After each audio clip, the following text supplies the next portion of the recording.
오랜만에 고향으로 내려오던 길 휴대폰을 잃어버린 서연. 휴대폰 대용으로 꺼낸 낡은 무선 전화기가 난데없이 울리기 시작합니다. 엄마가 자신을 죽이려 한다고 외치는 전화 속 여자. 그날 밤 집안 지하실에서 의문의 사진을 발견한 서연은 전화를 건 사람이 1999년 사진 속 주인공 영숙임을 깨닫습니다. 엄마에게 압박당하며 바깥 세상 구경이라곤 해보지 못한 1999년의 여자와 어린 시절 산산조각난 가정으로 인해 아픈 상처를 안고 있는 2019년의 여자. 1999년과 2019년이라는 서로 다른 시간대에 살고 있지만 같은 공간, 같은 전화로 연결된 두 사람은 답없는 인생에 갇혔다는 공통점을 안고 있습니다. 이들은 매일 전화를 통해 우정을 쌓고 서로에게 의지하며 숨통을 튀어나가죠. 거기 오늘이 며칠이라고 했지? 관계의 무게중심이 흐트러지기 시작한 건 과거의 영숙이 서연의 아버지를 생사의 갈림길에서 살려내고서부터였습니다. 진짜 바뀌었네.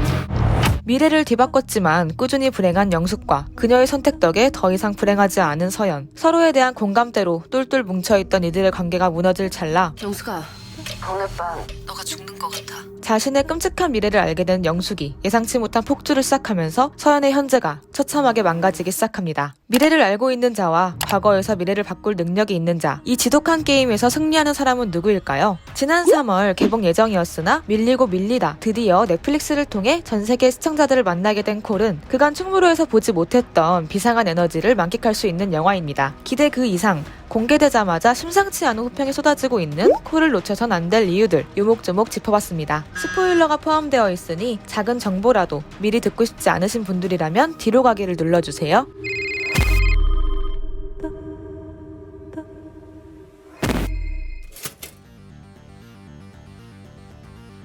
이런 사소한 거 하나로 사람 인생이 바뀐다니까. 네, 그야말로 스크린을 찢으셨습니다. 콜에 대한 극찬에서 공통적으로 찾아볼 수 있는 이름 바로 전종서죠. 콜은 본격 전종서 입덕 영화라고 해도 과언이 아닐 만큼 그녀의 놀라운 연기를 만날 수 있는 영화입니다. 이종수. 그 어떤 것도 명확하게 종잡을 수 없는 미스터리 장르 자체를 캐릭터화한 듯한 버닝의 헤매를 통해 관객의 호기심을 자극한 그녀. 콜의 영숙은 한치 앞을 예상할 수 없다는 점과 더불어 제 안의 괴물을 깨워서 자신의 본능을 완벽하고 선명하게 표출해내는 인물이라는 점에서 한층 넓어진 전종서의 연기 스펙트럼을 확인할 수 있는 캐릭터입니다. 친엄마 아래에서 억압당하며 살던 영숙은 서연이 일러준 자신의 미래를 들은 이후부터 무슨 소리야 그게?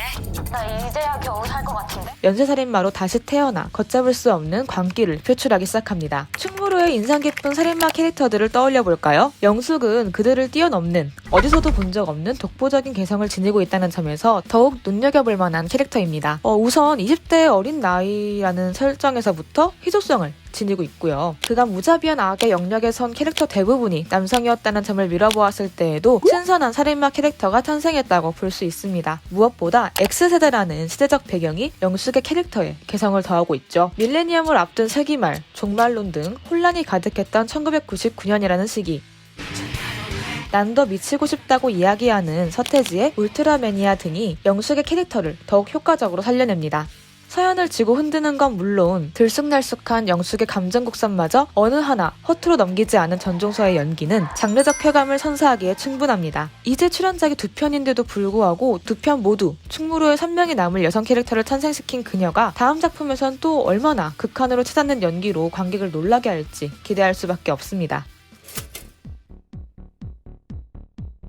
극을 요동치게 만드는 이가 영숙이었다면 안정적으로 극의 중심을 잡은 이는 서연입니다. 박신혜 하면 어떤 이미지가 먼저 떠오르시나요?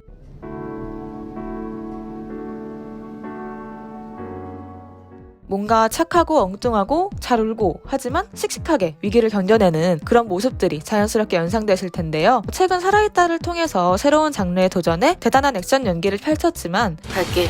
지금 가요. 캐릭터의 성향 자체는 여전히 조용하고 뭔가 위기에 무너지지 않고 도전하고 한마디로 뭔가 박신혜다운 캐릭터라 개인적으로는 별로 신선한 지점을 느끼지는 못했어요.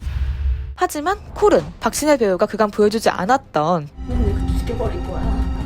너 똑같이 찢어다 죽여버릴 거야!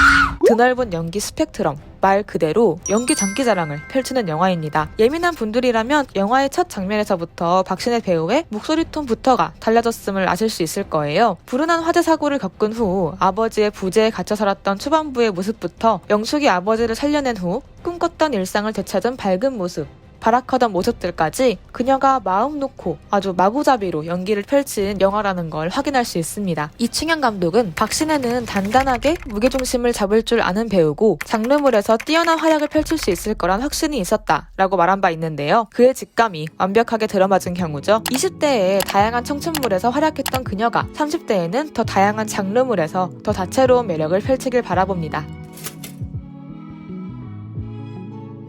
최근 국내 영화에 뚜렷한 개성을 지닌 다양한 여성 캐릭터들이 나온 거는 사실입니다만 이렇게 여성 캐릭터들만이 이끌어가는 상업 영화를 보신 기억이 있으신가요? 서연의 엄마를 연기하며 30대에서 50대까지 폭넓은 연기를 선보인 김성령, 영숙의 신엄마를 연기하며 자신만의 독보적인 분위기를 힘껏 활용한 이엘까지 한자리에 모인 다양한 연령대의 배우들이 저마다 지닌 가지각색의 매력을 활용한 캐릭터들을 생성하고 박진감 넘치는 이야기를 속도감 있게 밀어붙이는 장르 영화라는 점에서도 콜이 다른 영화와 차별화된 신선한 영화라는 점을 알 수 있습니다. 이충현 감독은 고등학생 시절 연출한 단편 영화에서부터 주로 여성 캐릭터가 주인공인 작품을 다수 연출해 왔는데요. 그는 콜 제작 보고회에서 우리나라에선 여성 중심의 영화가 많지 않은 기획이라고 하더라. 이렇게 여성이 이끌어가는 스릴러 영화의 힘을 보여드리고 싶었다 라고 밝힌 바 있습니다. 콜은 2019년 제작 소식이 들려왔을 때부터 관계자들의 주목을 받던 영화였어요. 그 이유는 괴물신인이라고 불리는 이충현 감독의 데뷔작이었기 때문입니다. 콜의 제작 보고회 날 아이돌스러운 외모로 검색어 1위에 오르기도 한 이충현 감독의 나이는 올해로 31살, 90년생으로 주연 배우인 박신혜와 동갑인데요. 그의 이름에 기대를 걸 수밖에 없었던 이유는 그가 20대에 연출한 단편 영화 몸값으로 국내는 물론 전 세계에서 주목을 받는 성과를 거뒀기 때문입니다. 이충현 감독의 몸값은 제목의 중의적 의미를 살린 충격적인 반전과 14분 러닝타임 전체를 롱테이크로 담은 실험적인 촬영 방식이 돋보이는 작품인데요. 젊은 감독의 재능을 일찍이 알아본 용필름에서 그를 영입했고 각색 작업 등을 함께하며 장편의 문법을 익힌 그는 몸값 이후 5년 만에 첫 장편 콜을 선보이는 데 성공했습니다. 콜의 개봉을 기다리며 부지런히 차기작을 준비 중이라는 소식을 전하기도 한 이충현 감독. 완성도 있는 작품으로 안정적인 데뷔를 마친 그가 앞으로 어떤 이야기로 관객을 찾을지 기대해봐도 좋겠네요. 2020년은 정말 영화의 개봉 시기를 종잡을 수 없는 해였죠. 많은 기대작이 개봉을 내년으로 미룬 가운데 그래도 올해 만날 수 있어서 반가웠던 콜. 물론 극장이 아닌 넷플릭스로 공개되었다는 점이 조금 아쉽긴 하지만요. 올해 충무로 신작들의 공백을 채워주는 무시무시한 에너지를 지닌 장르 영화였다는 점에서 공개가 무척 반가웠던 작품이었어요. 주인공들의 선택에 따라서 빠르게 전복되는 여러 이야기를 즐길 수 있다는 점이 마치 인터랙티브 콘텐츠 같다는 생각이 들어서 오히려 넷플릭스라는 플랫폼과 정말 잘 어울린다는 생각이 들기도 했고요. 단순히 사이코패스 살인마라는 소재로부터 오는 공포, 스릴러 장르의 재미뿐만 아니라 무당인 신엄마, 영숙과의 관계에서 맛볼 수 있는 오컬트, 미래를 볼 줄 아는 능력을 지닌 무당과 얽혀서 더 흥미롭게 느껴지는 타임슬립, 타임슬립으로 인해 더 효과적으로 드러나는 가족 드라마적 요소까지 시퀀스마다 여러 장르를 자연스럽게 넘나들면서 흐트러짐 없이 결말까지 힘있게 달리는 뚝심 있는 연출력이 돋보이는 영화입니다. 무엇보다도 90년대생들이 뭉쳐 만든 이 젊은 영화가 침체되어 있던 영화계에 새로운 활력을 불어넣으며 젊은 영화로서 제 역할을 톡톡히 해냈다는 것만으로도 되게 큰 의미가 있다고 생각합니다. 예이. 제가 오늘 준비한 정보는 여기까지입니다. 시청해주신 분들, 구독자분들 모두 감사드리고요. 저는 다음에 또 다른 영화 이야기로 찾아오도록 하겠습니다. 감사합니다.